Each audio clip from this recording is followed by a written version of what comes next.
아름다운 찬양 감사드립니다. 요한복음 8장의 가늠한 여인 이야기요. 이 가늠한 여인 이야기는 우리 믿는 사람들 뿐만 아니라 현대를 사는 많은 사람들이 아주 잘 아는 내용입니다. 그리고 나름대로 이 말씀의 구절을 인용해서 자신을 변호하거나 자신에게 있는 어떤 불편함, 걸림돌들을 제거하는데 가져다 쓰기도 합니다. 일본의 기독교 지도자 우찌무라 간조 선생은 복음서에서 이 이야기를 한 폭의 그림 같다고 했습니다. 그리고 모든 복음서의 내용을 이 한 폭의 그림에 축소하여 담아낼 수 있겠다고 했습니다.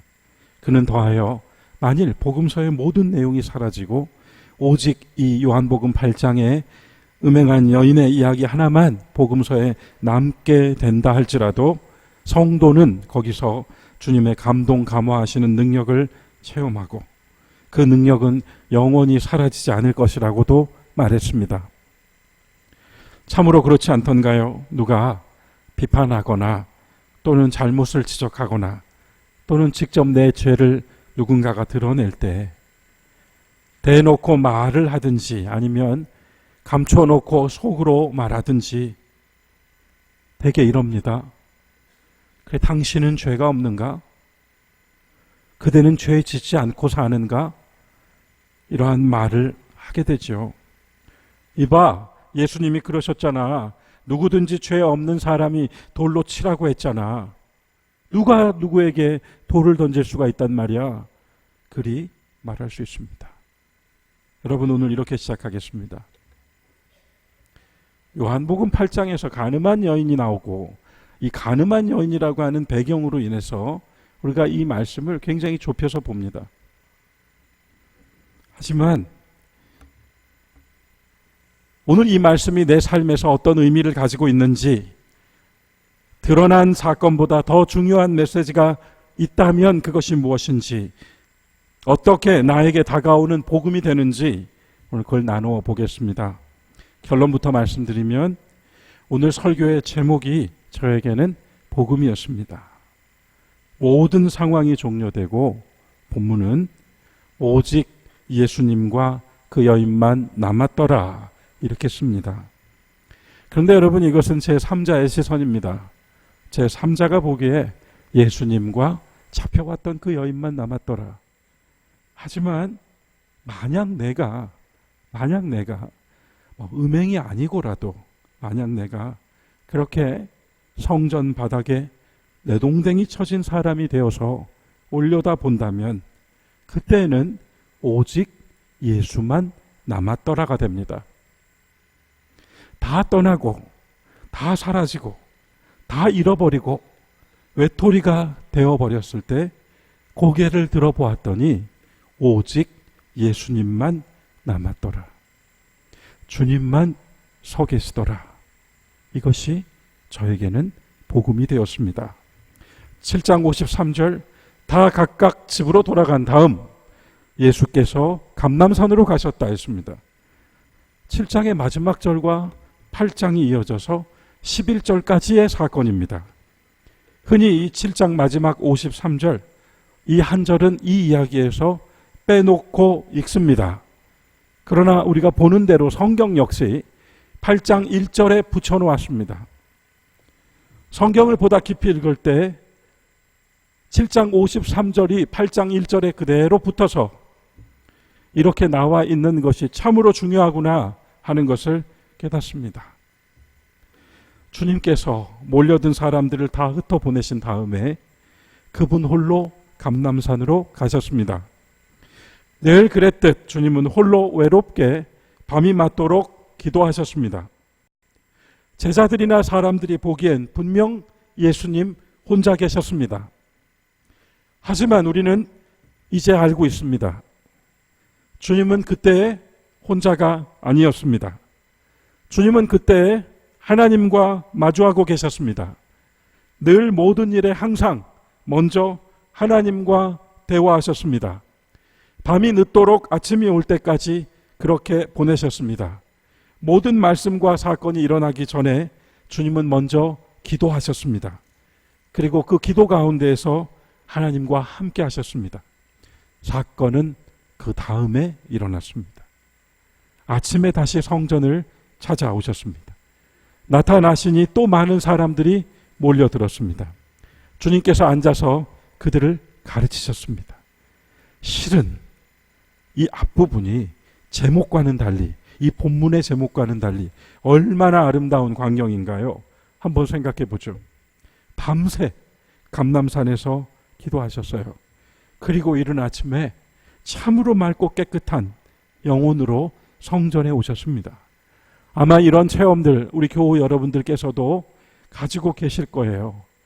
밤새 기도한 후에 산에서 내려올 때 비록 얼굴은 꼬질꼬질합니다만 눈빛에서는, 그리고 그 마음에서는 광채가 나요.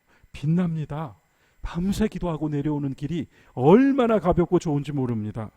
은혜가 넘쳐 흐릅니다. 맑고 깨끗한 영이 내 안에서 느껴지죠. 그렇듯 예수님께서 감람산에서 밤새 기도하시고 성전에 가셨어요. 그랬더니 그 이른 아침에도 사람들이 몰려들었던 거죠. 몰려들었을 때 주님께서 그들을 데리고 가르쳐 주셨다. 예수님에게서 떨어지는 말씀, 흘러나오는 은혜, 아이고 주님이 한 번만 만져주심을 바라면서, 간절히 바라면서 지금 이 사람들이 예수님만을 주목하고 있었습니다. 그럼 이게 맞잖아요. 이 장면이 맞는 장면이잖아요. 다 채워졌지 않습니까? 하나님의 집이요, 말씀이신 예수 그리스도요, 그리고 주님만을 바라보고 있는, 기다리고 있는 사람들이 거기 있습니다. 성전이라면, 교회라면 마땅히 이 장면으로 채워져 있는 것이 맞습니다. 장사꾼들이나 거짓말들이 득세하는 성전은 있을 수가 없습니다. 주님 앞에 앉아있는 마리아처럼 그분의 말씀을 하나도 놓치지 않으려고 주목하고 있었습니다.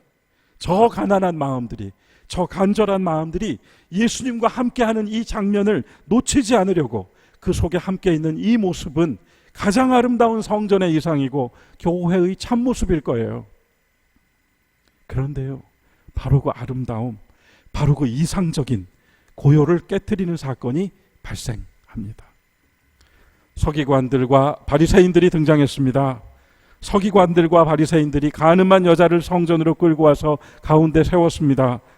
성전을 지키는 사람들, 성전에서 가르치는 사람들, 심지어 서기관이라고 하면 하나님의 말씀을 양피지에 늘 옮겨 적고 있는 사람들, 이 사람들이죠. 그런데 바로 이 바리새인과 서기관들이 일순간에 이 성전의 이상을, 고요하고 평안하고 아름다운 순간을 깨뜨리고 들어오는 사람들이 되어 있습니다. 가늠하다 잡혀온 여자를 성전 가운데 세웠다. 이것은 이미 어떤 인간의 심판과 징벌보다, 정죄보다 무서운 일이 행해지고 있는 것이죠. 이미 모든 사람들의 시선으로 그 여자는 죽임당했습니다. 아울러 관계와 상황에서 그 여자는 죽임당했습니다. 무엇보다도 이 여인 자신이 성전에서, 하나님의 집에서, 하나님 앞에서 처참하게 사형언도를 받고 있습니다.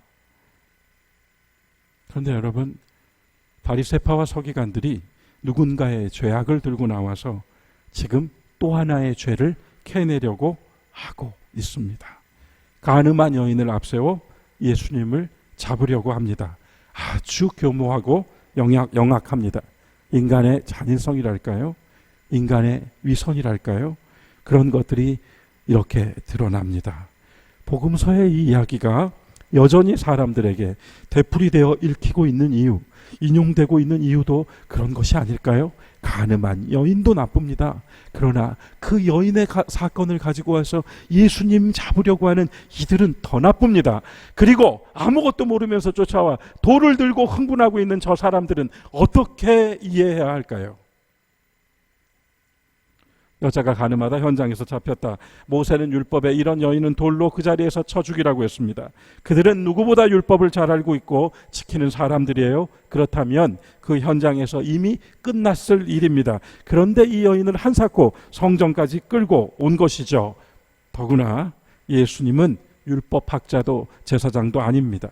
그분에게는 재판할 권한이 없습니다. 그런데도 끌고 왔습니다. 율법에는 여인뿐 아니라 남자도 함께 죽이라고 했습니다. 그런데 본문에는 남자가 등장하지 않습니다. 오직 이 여인만 끌고 와서 성전 바닥에 내동댕이 쳤습니다. 저들이 주님께 물었습니다. 모세의 율법에 일이 쓰여 있는데 선생님은 뭐라고 말씀하시겠습니까? 선생님 뭐라 말씀하시겠습니까? 이렇게 물었습니다. 본문 8장 6절에서 그들이 이렇게 말한 것은 예수님 시험하여서 고발할 것을 찾으려고 그리 말했다 했습니다. 일석이조를 노리고 있죠. 가늠한 여인을 가지고 예수를 잡자. 주님께서는 취할 방법이 별로 없어 보여요. 율법대로 죽이라고 하면 사랑하라 하는 예수님 메시지가 무너집니다. 아울러서 유대인들은 사람을 처형할 권한이 당시 없었습니다. 오직 로마인들에 의해 로마법에 의해서만 처형할 수가 있어요. 그러므로 예수님이 죽이라고 한다면 그것은 로마법을 어기는 것이 되기도 합니다. 반대로 살려줘라 하면 그것은 하나님께서 모세에게 주신 율법을 그들이 말하는 것으로 자칭 하나님의 아들이 어기는 것이 됩니다. 여기서 잠시 이 본문을 읽는 하나의 틀을 여러분과 나누고 싶어요. 수평적 사고라고 하는 말을 들어보신 분들이 계실 것입니다. 본래 1967년에 처음 발표되었고 우리나라에는 1970년대에 번역돼서 들어왔습니다. 영국의 사회학자 에드와드 드보노라고 하는 사람이 내놓은 수평적 사고라는 책에서 우리에게 전해진 내용입니다. 그런데 이 수평적 사고는 사회학적 개념 틀로서 오히려 요즘 디지털 시대에 복잡한 시대에 포스트 모던 시대에 더욱 주목받고 있습니다. 아마 여러분 검색해 보시면 바로 나올 겁니다. 더하여 우리 아이들을 교육시키는 방법으로도 수평적 사고를 이야기합니다. 에드워드 드보노는 수평적 사고라고 하는 책 서두에서 이야기 하나를 들려줍니다. 그 이야기를 나눠보겠습니다. 한 처녀가 있었습니다. 이 처녀의 아버지는 사업을 했습니다. 그런데 사업이 실패했습니다. 사업에 실패해서 고리대금업자에게 돈을 빌려 일으켜 보려고 했습니다. 하지만 고리대금업자에게 빌린 돈으로도 또 한 번 실패했습니다. 결국 고리대금업자가 그 집을 찾아왔습니다. 그가 이 집을 찾아와 이 집의 딸을 보았습니다. 보더니 뜻밖의 제안을 했습니다. 빨리 돈을 갚거나 그렇지 않으면 너의 딸을 나에게 주라. 그럼 모든 빚을 탕감해 주겠네. 그리고 이 판단은 신에게 맡기세. 고리대금업자가 색다른 제안을 했습니다. 내가 주머니 하나를 가져올 텐데 이 주머니에 돌 2개를 넣을 것이다. 그래서 그대의 딸이 손을 넣어 주머니에 있는 돌 하나를 꺼냈을 때 2개의 돌 중에 하나는 검은색이요 하나는 흰색일 텐데 흰색 돌을 네 딸이 꺼내면 네 딸도 풀려나고 빚도 없어진다. 그런데 검은색 돌을 꺼내면 네 딸은 내 아내가 되어야 한다. 이렇게 얘기했습니다. 어떻게 됐을까요? 이 이야기요. 아마 여기 우리 교우들 중에 아시는 분들도 계실 거예요. 그러면서 이 고리대금업자가 다시 말해요. 어떤가?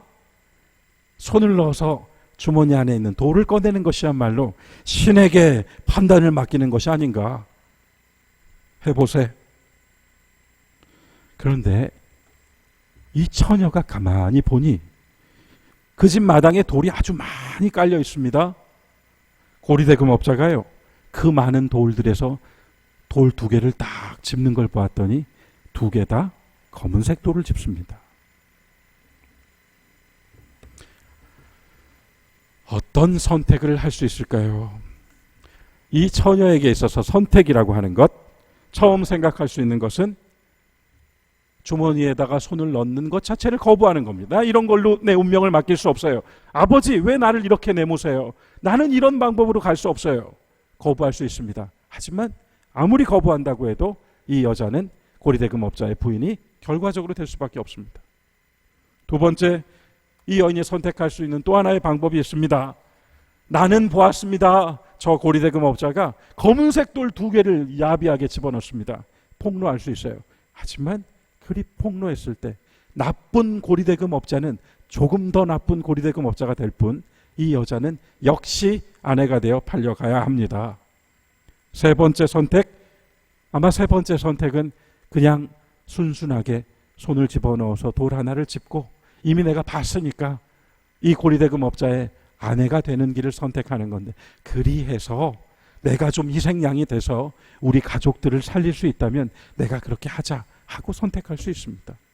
세 방법 모두 이 처녀에게는 결국 그 사람의 아내가 되어야 하는 선택지들 뿐입니다. 에드워드 드보노는 이 이야기를 들려주면서 여인이 생각할 수 있는 모든 선택의 가능성들, 이것들을 가리켜 수직적 사고라고 했습니다.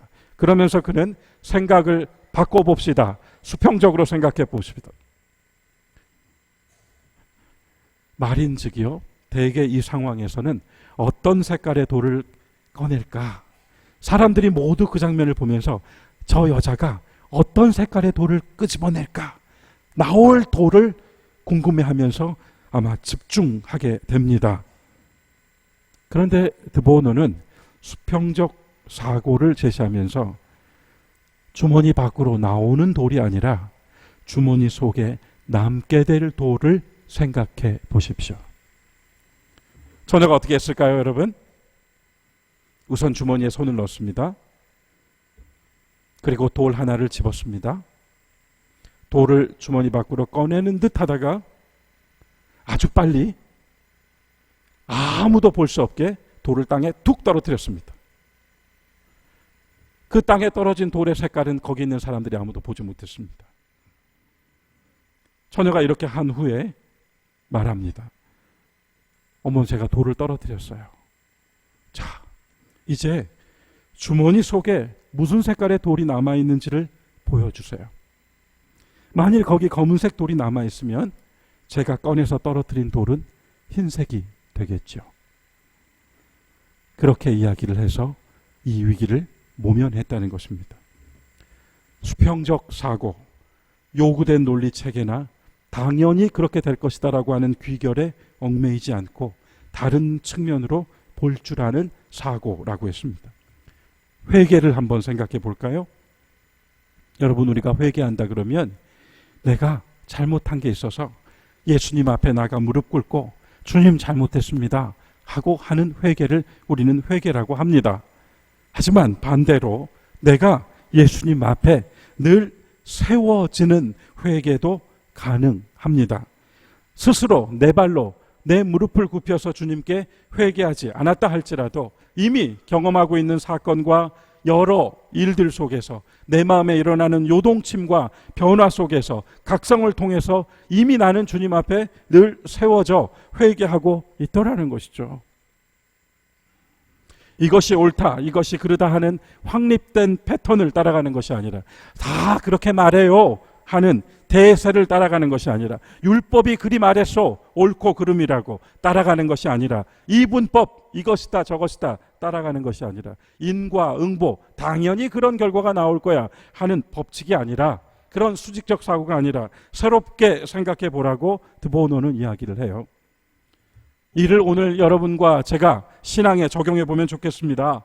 저는 이 수평적 사고가 사회학적 용어라면 오늘 우리에게 있어서는 복음적 사고라고 하는 새로운 단어로 다가올 수 있지 않을까 생각합니다. 성경의 틀을 가지고 진리편에 서서 산다는 것이 과연 무엇일까요? 우리가 당연히 그렇게 다 가야 하는 길 위에서 나는 예수님 곁에 서 있겠소 라고 말하는 것은 무엇일까요? 복음서의 대부분의 장면들은 예수님께서 보여주신 그대로 사람들이 모두 예상했던 것을 뛰어넘고 초월하는 측면이었습니다. 우리는 그것이 다만 예수님이니까가 아니라 예수를 따르는 우리 역시 복음으로 볼 수 있는 또 하나의 눈을 이미 가지고 있다는 것입니다. 그리스도 앞에서 바꾸어버리는 생각. 예수님께서 몸을 굽혀 손가락으로 땅에 무언가를 쓰셨습니다. 아무 말씀도 하지 않으셨어요. 그때 사람들은 무엇을 쓰고 계실까 궁금해했습니다. 아마 그랬겠죠. 그런데 성경은 이에 대해 아무것도 이야기해 주지 않습니다. 무언가를 바닥에 쓰고 있는 것이 중요한 것이 아니요. 사실 거기는 성전뜰 돌바닥입니다. 돌바닥에 뭘 써서 무엇이 보이겠습니까? 아무것도 보이지 않습니다. 중요한 것은요, 예수님께서 몸을 굽혀 무언가를 땅에 적는 그 행동과 침묵입니다.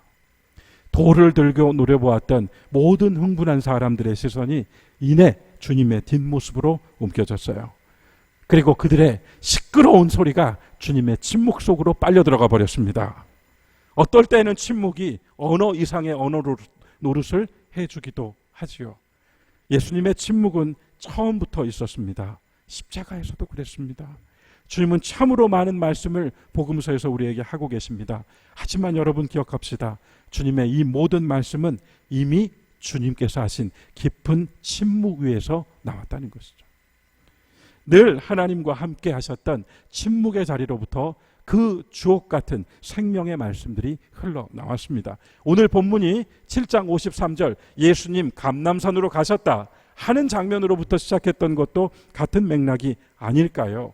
때로 우리는 불러도 대답 없는 하나님, 아무리 기도해도 응답해 주시지 않는 하나님, 묵묵부답 안 계시는 것처럼 계시는 하나님, 그 속에서 탄식하고 가슴을 칩니다.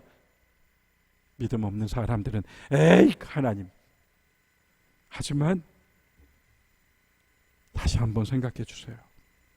여러분, 우리가 그 침묵 가운데, 하나님의 침묵 가운데 대답해 주시지 않는 하나님 앞에 서서 그렇게 열심히 간절히 기도했던 그 순간이 바로, 그 침묵이 바로 우리가 그 다음 행동, 그 다음 시선, 그 다음 마음을 가질 수 있는 힘이 되시는 않았을까요? 예수께서 그 깊은 침묵을 뒤로하고 성전에서 보여주신 이 말씀, 반전 드라마는 하나님과의 대화 후 맑고 빛나는 영혼을 가지고 성전에 오셔서 일어났던 사건 가운데였습니다. 그분이 땅에 무언가를 쓰고 계시며 오직 뒷모습만을 보여주고 있을 때 바리새파와 서기관들은 마음으로 동요하고 있었을지 몰라요. 아까 말씀드렸죠. 서기관들은 하나님 말씀 옮겨 적는 사람들이에요. 하나님 말씀에 어디 성전에서 사람을 죽이라고 한 구절이 있는가?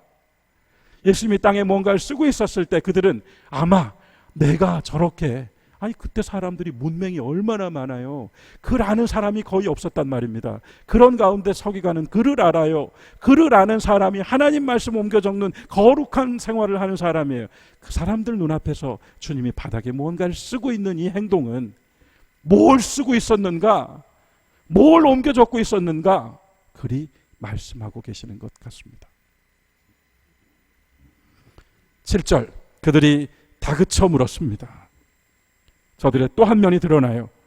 실은 이렇게 감춘 속내가 드러나고 마음이 떨릴 때는 정말 무섭구나, 저분의 침묵이 정말 대단히 무섭구나 한다면 시편 51편의 다윗처럼 나단 선지자 앞에 무릎 꿇을 때처럼 철퍼덕 내려앉아 하나님 잘못했습니다 이리 말해야 하는데요. 대체로 그런 인간이 되어야 한다는 것을 알지만 그리 되지가 않습니다. 도리어 우리는 위기감을 느낄 때 더 목소리를 높일 수 있습니다. 여기 있는 이 사람들이 그랬어요. 주님이 아무 말씀도 하지 않으시자 더욱 목소리를 높여 다그칩니다. 빨리 대답하시오. 그러자 너희 가운데 죄 없는 사람은 먼저 돌을 던져라. 죽일까 말까 죽일까 말까 이러고 있는데 너희 가운데 죄 없는 사람이 먼저 이 여자에게 돌을 던져라. 거기서 거꾸로졌습니다. 현대 사회에서는 어떨까요? 여러분, 우리가 이거 흉내내면 안 될 것 같아요. 우리가 예수님처럼 여러분 가운데 죄 없는 사람이 돌을 던지십시오 이렇게 말하면 왠지 현대 사회에서는요, 그래 나는 죄 없어 하고 돌을 던질 사람들이 나올 것 같아요.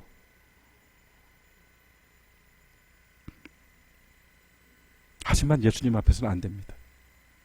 예수님 앞에서는 안 됩니다. 우리 앞에서는 될지 모르지만 주님 앞에서는 안 됩니다. 이 말씀을 들은 사람들로 나이 많은 이로부터 시작해서 하나씩 그 자리를 떠나가기 시작합니다. 얼마나 복음서가 섬세해요. 나이 많은 사람들로부터, 연륜이 높은 사람들로부터, 뭔가를 좀 알고 있는 사람들로부터, 꿰뚫어보고 있는 사람들로부터, 아니 내가 그렇게 살아왔고 경험했다고 생각하는 사람들로부터 자신의 부끄러움을 볼 수 있는 눈이 있었다는 거예요. 복음에 거꾸로졌습니다. 복음만이 할 수 있는 일이었습니다. 주님 앞에서 진실해지고 온전해지고 부끄러워지는 것은 수치가 아니었습니다. 하나하나 떠나갔습니다. 여러분, 저는 이 말씀을 읽을 때마다 이 구절에서 얼마나 마음이 떨리는지 모르겠어요. 올 때는 어떻게 왔습니까? 무리 지어 왔습니다. 때를 지어서 왔습니다. 돌 들고 왔습니다. 하지만 복음 앞에 거꾸러지고 나서 예수님을 알아본 다음에 하나 그리 슬금슬금 떠나갑니다. 됐다, 이제 예수를 잡을 기회다 했던 사람들이 하나님 앞에서, 주님 앞에서 하나하나 자리를 피해 떠나갑니다. 우리도 그렇게 섭니다. 누구를 대신 세울 수 없습니다. 돈이 아무리 많이 있어도 내 돈으로 누구를 대신 하나님 앞에 세울 수가 없어요. 무리를 지어 설 수도 없습니다. 여러분, 사도행전 2장에 오순절 성령 강림이 120문도 가운데 있었는데, 성경의 그 말씀은 120문도가 있는 마가의 다락방에 성령이 비둘기같이 불의 혀처럼 이렇게 하는데요, 비둘기같이 임하신 성령이 불의 혀처럼 각 사람에게 각자로 내리셨다. 우리들 각자 늘 홀로 세워집니다. 여기서 오늘 우리는 복음을 나누면 좋겠습니다. 하나하나 떠나가고 마침내 예수님만 남았다. 그것이 우리를 괴롭히는 장면이 아니에요. 여러분 앞에 무엇이 있습니까? 돈입니까? 명예입니까? 지위입니까? 건강하세요? 우리가 정말 영원히 함께할 것 같은 사람들이, 사랑하는 사람들이, 동료들이, 친구들이 없습니다. 자신할 수 없습니다. 주 앞에 선다는 것은 결국 그것들이 하나하나 다 떠나고 나 홀로 남겨지는 것입니다. 그런데 본문이 왜 복음이에요? 나 홀로 그리 남겨질 수밖에 없는 우리에게 그때 오직 예수님이 거기 남았더라. 여자여 사람들이 어디 있는가? 모르시는 게 아닌데 물으셨었던 것은 이 여인으로 하여금 이제 고개를 들게 해 주었습니다. 다시 볼 수 있는 기회를 주신 거죠. 한 사람도 없습니다. 네, 아무도 없습니다. 주님 앞에 뭐가 있습니까? 예수님 앞에 있는 것이 무엇입니까?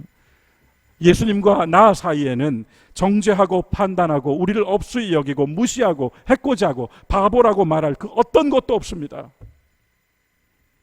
우리를 죽이려고 하고 우리를 넘어뜨리려고 하고 우리를 상하게 하는 그 어떤 것도 예수님과 나 사이에는 없습니다. 지금 이 장면처럼요. 나도 너를 정죄하지 않는다. 가서 다시는 죄를 짓지 말라.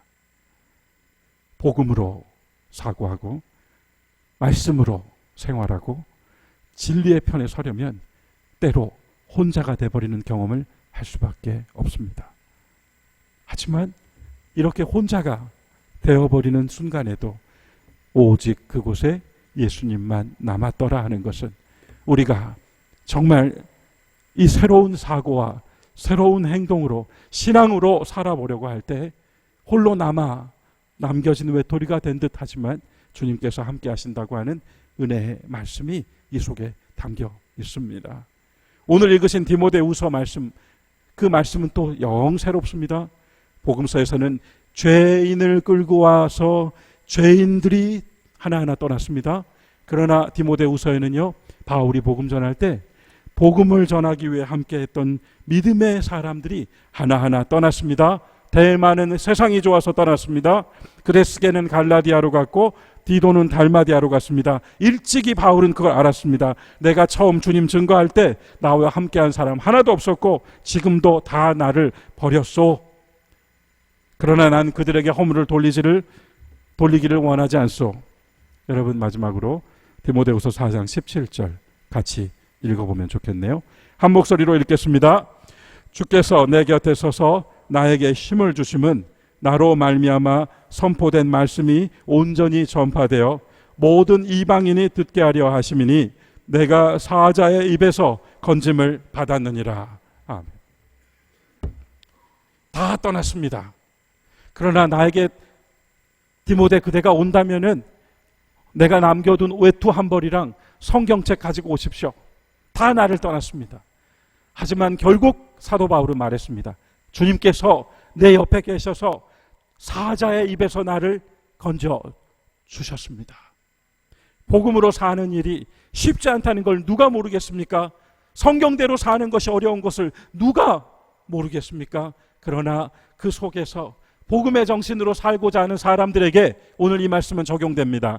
주님께서 그 옆에 계셔서 홀로 남겨두지 않으시고 함께 하시며 사자의 입에서 삼키움 받은 것을 건져 주시리라 하시는 말씀이에요. 이 말씀으로 복음으로 생각하고 말씀으로 살아가는 진리의 편에 서는 여러분 되시기를 주님의 이름으로 축원합니다. 함께 기도하겠습니다.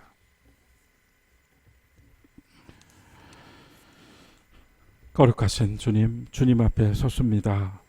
늘 홀로 서야 함을 고백합니다. 그 누구도 주님 말고는 그곳에 함께 있을 수가 없습니다. 우리에게 무슨 말씀을 주님께서 들려주실지요. 나도 너를 정죄하지 않는다.